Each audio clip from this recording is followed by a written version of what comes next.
What if you found out that there is a toy monkey in your house? Initially, you start to play with the object innocently. However, it doesn't take long for you to realize that the monkey has a life of its own, and every time he plays his drums, weird accidents happen, causing the death of random people around. What would you do in this situation? This is the story of The Monkey, one of the most anticipated movies of the year, and that I will recap and beat it, telling everything the characters should have done to survive this cursed monkey. The movie was written by Osgood Perkins, the same guy who wrote and directed Longlegs, another movie that I've already brought to the channel, and Stephen King, who wrote the 1985 original tale that introduced the monkey for the first time. Before we start, consider subscribing to the channel, hit the like button with a rotten banana I know you have lying around the kitchen, and let's know how many stupid forks have faced their end in the monkey's hands.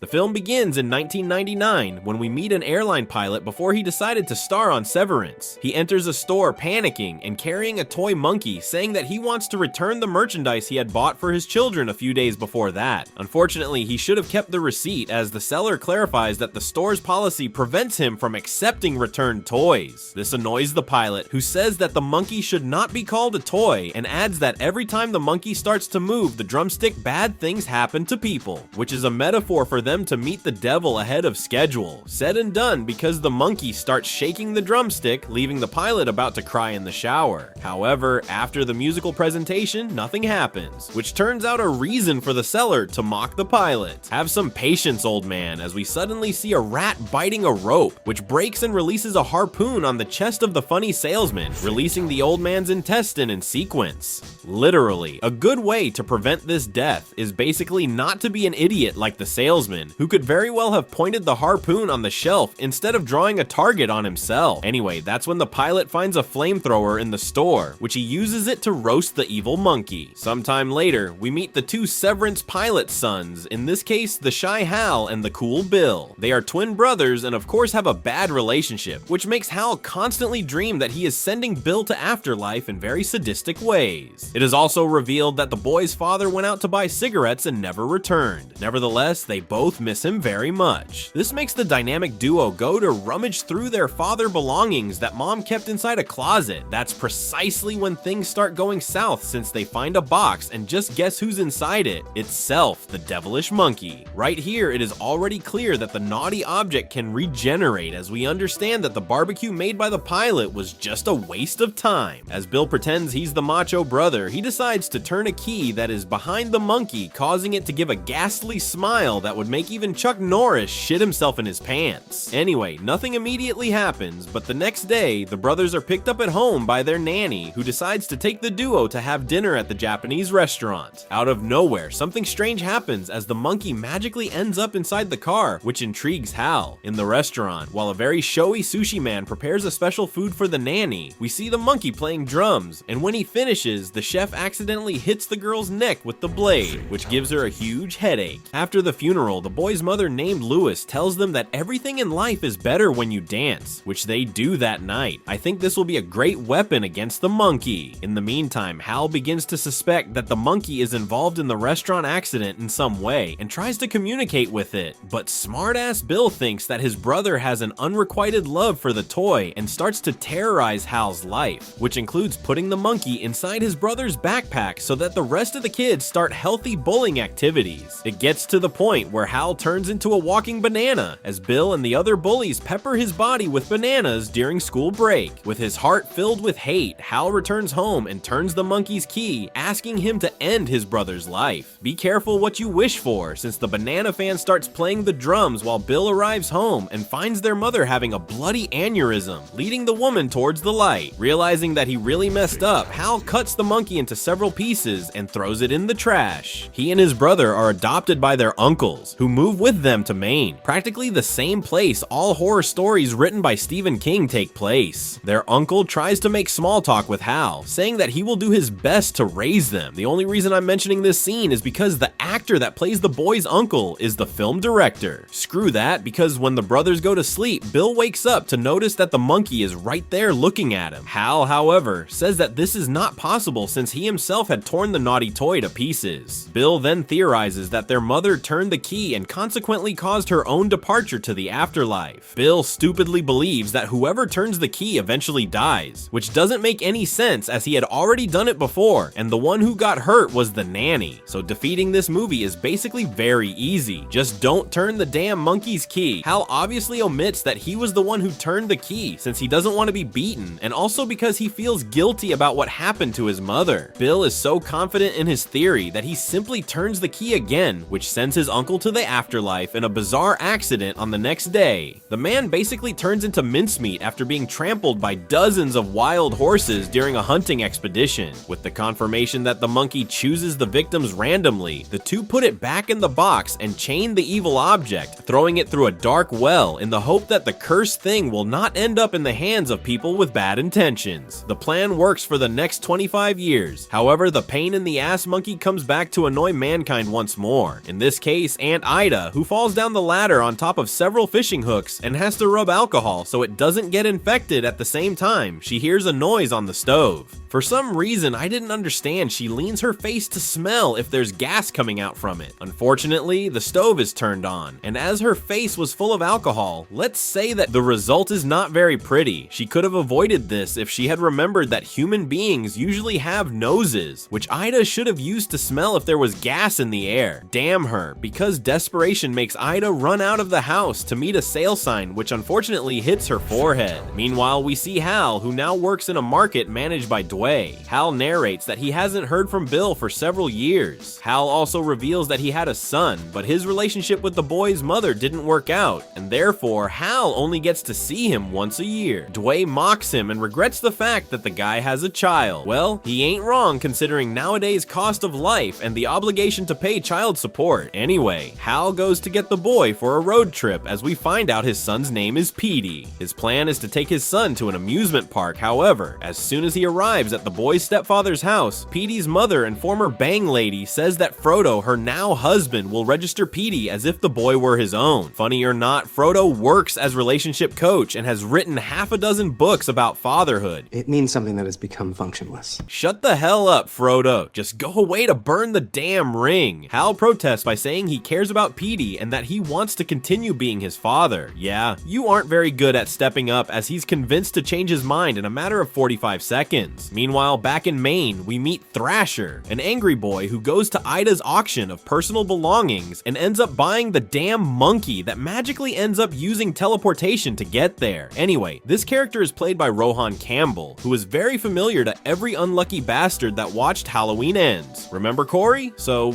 it's him. Oh man, I hate this guy. Thrasher was hired by a crazy guy in town to buy the monkey at the auction. However, his mother thinks it's a bad idea for him to get involved with the crazy man. The movie then jumps to Hal, who wakes up in a roadside hotel after having a nightmare. The guy then goes out to buy a soda when he suddenly receives a call from Bill, who reveals what happened to their aunt. Bill says that Hal needs to go to Maine to investigate if the monkey has indeed returned, but Hal says that he is on a trip with Petey and will not be able to attend. Bill then manipulates his brother by saying that if the monkey is on the loose, he can end Petey's life. It is at this time that an air conditioner falls on the floor near the pool, passing an electric current to the water, which is terrible for that great shape girl since she unknowingly jumps into the water and is pulverized by the peak current. Realizing that it is very likely that the monkey has returned from the well, Hal prepares to hit the road, but Petey wants to go with him since deep down the boy wants to know more about his father's life. After a lot of nagging, Hal agrees to take his son. When they arrive at Aunt Ida's house, they come across a real estate agent who says that several weird accidents are happening in the city after Ida kissed the sale sign, which led to 3 more kills. When Hal asks her to open the closet to see if the monkey was inside, another accident happens as a gun comes down from the pedestal and shoots itself into the broker's belly, slicing the poor woman into several pieces. That's when we realize that this script is screwed up massively since out of nowhere, Hal has a feeling that Bill is living in that same city, which makes him consult the yellow pages just to find out the name Mrs. Monkey in it, a nickname used by Bill. The film then introduces us to the last 25 years of Bill's life. He ended up putting 2 and 2 and deduced that Hal was responsible for turning the key that killed their mother. This made Bill go down the well to get the monkey back and plan revenge against his brother. The problem was that the banana eater had disappeared, and for the next 25 years, Bill searched for him all over the place, eventually finding him in a TV store. That's exactly why a lot of people in town town have prematurely met the Lord lately, as Bill is turning the key non-stop, hoping that the monkey will send his brother to talk with the devil. Why the hell doesn't this lazy dude buy a gun and do the job himself? In one of these key turns, who gets screwed is Dwayne, Hal's boss, who swallows his vape by accident. Anyway, Bill calls Hall, who decides to hit the fan with poo, blaming his brother for the death of all those people. However, Bill says that he doesn't care about them and demands that Hal and Petey go to his house, otherwise he won't stop turning the key, which unfortunately will wipe out half of the town. Even so, Hal refuses to go. However, he is forced to change his mind, as out of nowhere, Thrasher begins to develop an obsession with the monkey, which makes him go to Bill's house, asking to buy back the toy. Hal obviously refuses, which drives Thrasher completely mad. He then goes back home, dresses the police uniform his father wore in the past, and knocks on Hal's door, lying about the police having some questions for him. If Corey was already a complete asshole in Halloween Ends, it's obvious that he would have to be an asshole in this movie too, as he points a gun at Petey and Hal and forces them both to go to Bill's house. The guy's plan is basically to force Petey to go in there and steal the damn monkey. I told you that this script didn't make any sense. Upon breaking into the property, Petey notices that there are several traps in Bill's house, which doesn't make any sense. What I mean is that there is possibility of the monkey being able to include Bill on the death list, and it would not be difficult for him to trigger one of these traps to send his owner to the afterlife. Screw it, because Petey accepts the mission to steal the monkey. He then ends up meeting with his uncle. Bill then explains to the boy that he has a theory. In his opinion, whoever turns the key ends up being immune to the monkey's powers, which means that this person cannot die. Petey decided to turn the damn key, however, it is not Hal who's killed but Thrasher, who at that moment was playing with his father's gun and ends up shooting the windshield, which unfortunately hits a hive of wasps. The insects get furious with the invasion of property, and the swarm enters the boy's mouth, killing him. After falling again, Bill is completely furious and grabs the monkey's drumstick, forcing him to hit the drums in order to finish Hal off. That's when we realize that the little monkey has supernatural powers, since he is stronger than a human. The monkey pushes Bill and starts frantically playing drums, which condemns much of the city to death, as we hear a noise of a plane falling and 3 passengers breaking the house's roof. Hal then enters the property and tries to make amends with his brother. He says he is sorry for what happened to Lewis, however, it is not his or Bill's fault. After all, the monkey chooses his victims randomly. In addition, Hal comments that Lewis was also his mother and that he misses her very much. Once again, the script takes that ugly slip, as Bill looks at Hal and simply remembers that they were twin brothers and therefore had the same mother. The twins make amends for past mistakes, and Bill then says he'd like to join Petey and Hal on the road trip. Okay, at this point they should have done a few things to destroy the monkey once and for all. They could try the same method used in Stephen King's book called Skeleton Crew, released in 1985, which featured the first monkey's appearance. In it, Hal and Petey took the object to a freezing lake and tied rocks to it, letting the monkey sink. As the monkey sank, the fish began to float dead on the surface of the water. The good news is that the monkey's powers had been completely neutralized. Therefore, freezing this monkey would be a good idea to beat it. Another idea would be to prevent him from playing drums. If they grabbed a knife and cut out the drums from the rest of the monkey, they could have prevented the cursed object from playing it, which would also stop people from being hurt. A third way to beat this damn thing is to use the same strategy that the Warren couple from The Conjuring did in their house. That is, to keep the cursed object isolated in a place that was blessed by a priest. It is more than obvious that the monkey's powers have a very devilish origin, therefore prayers would certainly limit these powers to a specific R. If Hal and Bill managed to lock the monkey inside a church, there was a good chance that he could harm people no longer. Forget everything I just said, as the monkey gets mad at Bill and triggers one of the traps in the house. In this case, a cannon that fires a bullet at the guy's head. Finally, Hal and Petey realize that they are now guardians of the monkey, and above all, they have to prevent someone from turning the key again. The two then return to the car, and